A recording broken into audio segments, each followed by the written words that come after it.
Halo guys, PL95 semua. Gue sengaja rekam presentasi gue dalam video supaya waktu kita ngontil nggak terlalu banyak intervensi. Gue ambil judul memang Better Late Than, karena buat gue pribadi boleh bilang better late than ever. Gue baru ngerti saham itu ya 3 tahun yang lalu lah gitu. Mungkin banyak eh, bro semua yang udah ngerti saham itu atau trading saham, investasi saham 10 tahun yang lalu mungkin. Oke, kita mulai aja. Saham sebagai kendala investasi. Sebelum gue mulai, gue harus menyampaikan hal yang paling penting nih. Ini disclaimer. Karena investasi kan berkaitan dengan duit. Nah, bukan mainan gitu. Jadi gue mau disclaimer dulu nih. Presentasi ini bertujuan untuk membuka wawasan dan pengetahuan tentang pasar modal secara umum. Terus investasi di pasar modal memiliki tingkat risiko tertentu, bisa low, bisa high, bisa moderate. Keputusan untuk berinvestasi di pasar modal menjadi tanggung jawab pribadi masing-masing ya. Tidak menjamin untuk kaya mendadak dan dapat menyebabkan miskin mendadak akibat kelalaian investasi. Semua isi dari presentasi ini adalah pendapat pribadi dan tidak terafiliasi dengan entitas manapun. Materi ini gue buat khusus untuk ngontil PL95 dalam pandangan sebagai investor. Oke, yang paling simpel gue mau tanyakan ke bro semua adalah apakah Anda punya paper asset? Apa sih paper asset? Paper asset itu saham, reksadana, bond, atau apapun yang bentuknya tidak bisa dipegang, bentuknya intangible. Boleh dibilang paper asset, atau lo ngutangin orang lain, dia ada janji mau bisa bayar ya, itu juga gua rasa paper asset ya, kayak piutang. Tapi di sini spesifik yang dimaksud paper asset di diskusi ini adalah saham. Oke, kenapa uh, paper asset? Kalau paper asset itu satu ya, itu bisa start early. Gue yakin ada beberapa dari lo semua yang udah mulai investasi itu dari zaman mulai kerja. Sedangkan gue ugal-ugalan kayaknya, nggak sempat mikir investasi. Gitu. Terus yang kedua, nilainya itu kecil. Eh, kita ngomong hari ini ya, BRI itu mungkin sekitar 2.500 kali ya. Saya nggak lihat penutupan hari ini. Tapi kalau misalnya minimum beli kan 100 lembar nih di Bursa Indonesia, jadi 250.000. Menurut saya sih kecil ya untuk investasi mulai 250.000 dibanding beli tanah. Waduh, beli rumah atau beli yang macam-macam deh. Itu gua aja kadang-kadang beli komputer aja nyicil kan. Padahal cuma berapa belas juta gitu, nyicil atau berapa juta. Handphone juga nyicil. Gitu. Makanya ini investasi eh, sebenarnya kalau tahu mudah banget karena 250.000 udah bisa bisa investasi. Atau kalau mau yang eh, kayak orang kaya ya yang 2,5 juta satu lotnya juga bisa, terserah, tergantung dari kantong masing-masing ya gitu.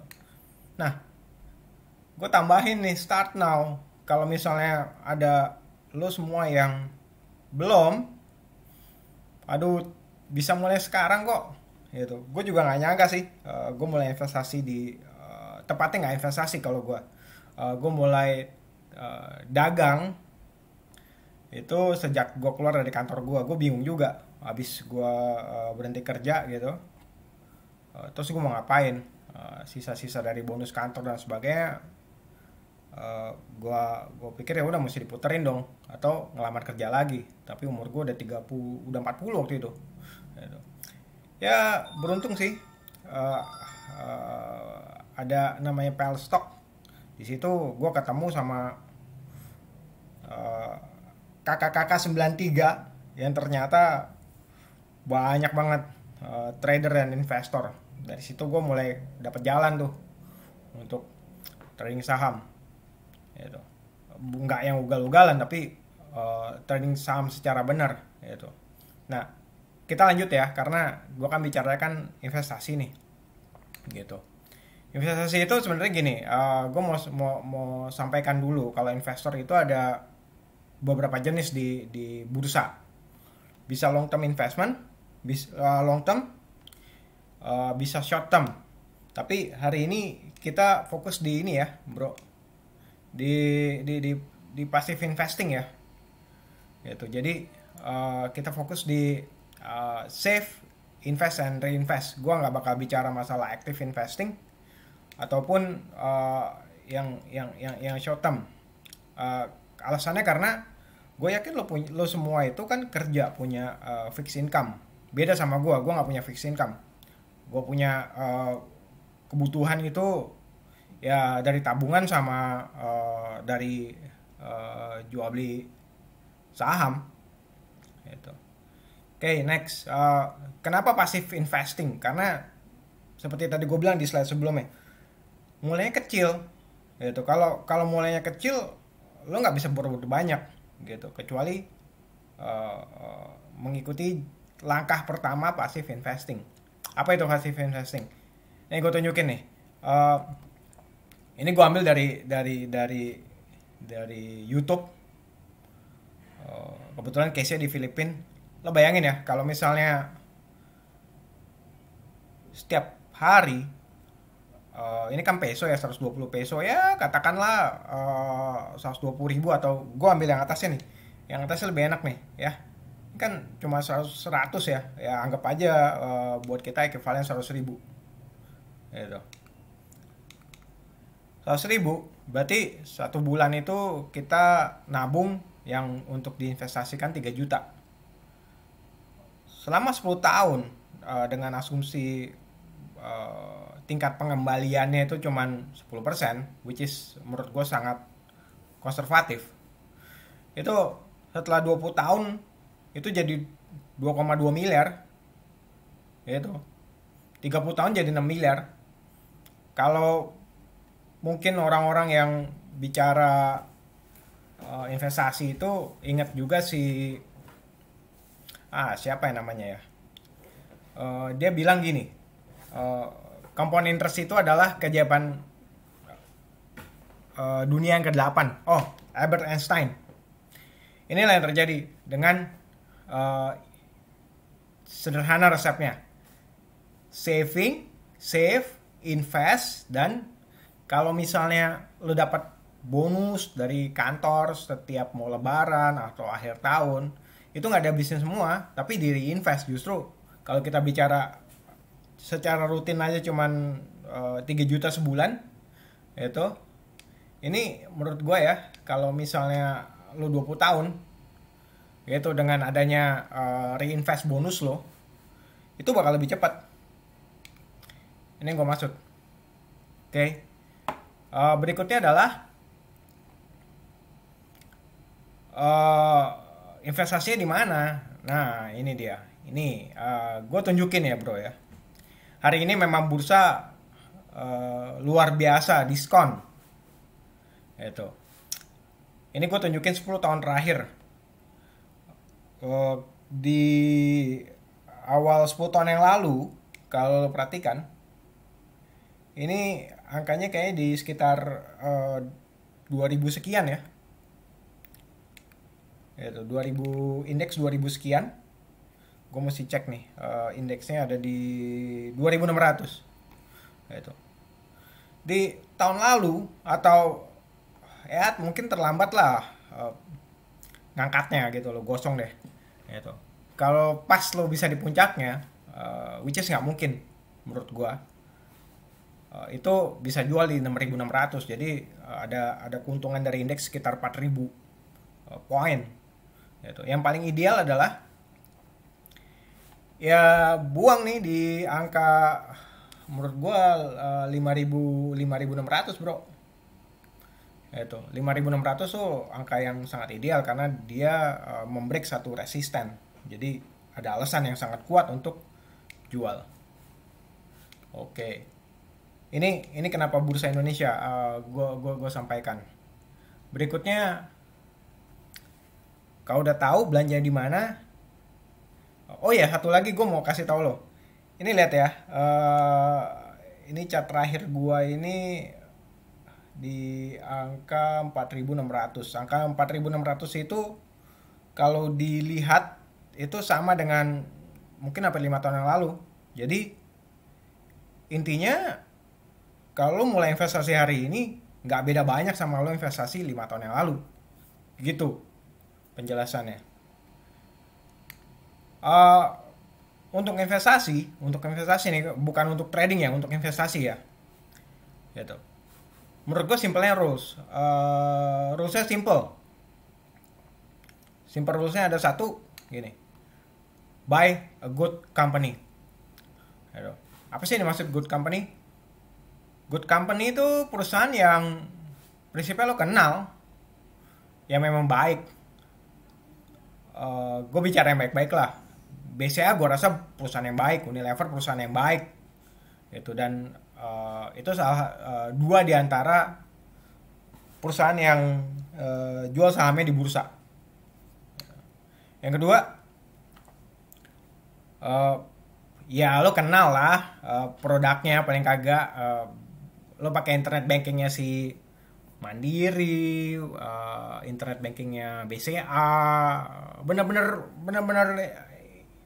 yang bersentuhan dengan lo gitu loh. Itu yang paling paling sederhana untuk investasi. Ja, udah good company, lo juga enhance dengan produknya, you name it lah. Gitu. Yang ketiga profitable.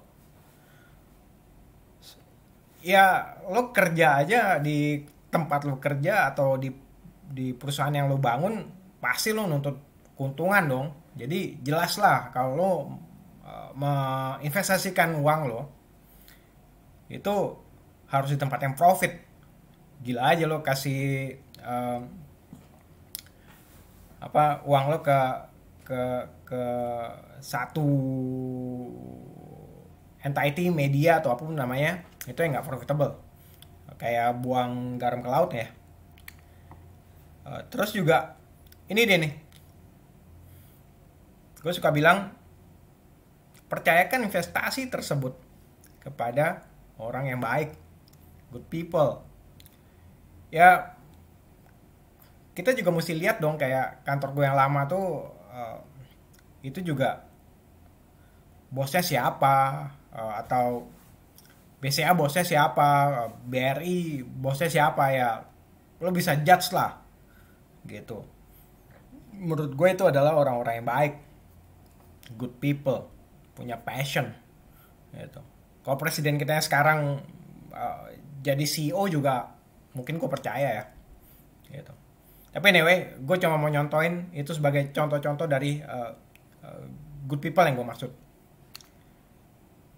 Ini juga penting nih, karena ini investasi, lo harus pakai uang dingin, uang yang lo nggak butuhin mungkin 5 atau 10 tahun yang mendatang gitu. Jangan lo pikir, wah trading saham enak nih, gue ngutang aja, gue punya mobil gue sekolahin lagi, dan seterusnya lah. Itu disclaimer on ya. Berikutnya ini gue cuman ambil contoh nih, karena mungkin sampai beberapa waktu yang lalu gue itu masih terus berharap kalau beli saham itu di harga yang paling bawah gitu loh. Menurut gue nggak mungkin, kecuali hoki, nggak setiap kali lo bisa beli di harga yang paling bawah gitu loh. Jadi gue ambil quote-nya si Howard Marks. Dia bilang tujuan waktu lo beli itu adalah lo beli di harga yang bagus dengan jumlah yang besar gitu loh. Jadi kalau misalnya perfect cuma sekali tapi lo tetap beli cicil ya, apalagi itu harganya good numbers lah gitu. Kayak sekarang, kenapa gue bisa bilang, hampir dibilang chartnya juga bilang dong, investasi sama 5 tahun lalu hampir sama gitu, harga hampir sama ya. ya udahlah, apapun yang dibeli gue rasa dalam good buys gitu loh sekarang gitu, dengan syarat yang tadi ya, simple simple rulesnya dijalanin ya, jangan sampai terbalik gitu. Eh, Terus setelah lo tahu rulesnya, lo tahu marketnya, lo tahu apa yang mesti dibeli, apalagi sih yang mesti di gue sampaikan untuk introduction nih gitu. Ini dia nih, ini how to start. Ya pastinya punya account investor, bisa buka di mana aja terserah lo deh. Itu gue nggak begitu ngurusin. Kalau misalnya nanya sama gue kasih tahu. Terus seperti yang gue bilang tadi, choose your hero. Kenapa sih choose your hero? Ya itulah syaratnya kan, good company, good management, terus produk yang lo kenal. Ini bagian dari kriteria adalah that's your hero gitu loh. Gue ngambil ngambil kata heroes ini dari Warren Buffett gitu. Kalau lo cek, ada dia punya satu quote adalah the best things that I did was choosing a right hero. Ini dia gue ambil. Berikutnya adalah portfolio distribution. Guys, semua perusahaan bagus, tapi namanya bisnis itu, namanya investasi itu kita harus tetap konservatif. Salah satu bentuk konservatisme itu ditunjukkan dari distribusi portofolio lo. Menurut gue sangat penting, lo jangan nanti misalnya investasi di satu saham X gitu, begitu perusahaannya kolaps, bukan perusahaan kolaps tapi industrinya kolaps, saham langsung turun nggak pakai rem, semuanya habis gitu loh. Ya menurut gua paling kagak punya 3 sampai 5 gitu untuk dijadiin dalam satu kategori portofolio. Penting ya guys. Yang terakhir adalah konsisten. Ya. Lo kalau invest ya lo konsisten. Gitu. Setiap bulan atau setiap minggu atau setiap 2 minggu itu lo invest. Gitu. Nggak peduli harganya berapa. Itu yang mesti jalanin. Oke, gua rasa sih sebenarnya sih materi gue sih sampai sini sudah cukup bro. Mungkin lebih kepada discussion ya. Gitu. Oke, gue sudahin dulu. Kita ketemu di live untuk diskusi. Ada waktu untuk kumpulin pertanyaan, mudah-mudahan ada yang bisa gue jawab gitu. Tapi ya dimaklumi lah kalau misalnya ada yang nggak bisa gue jawab ya. Bye.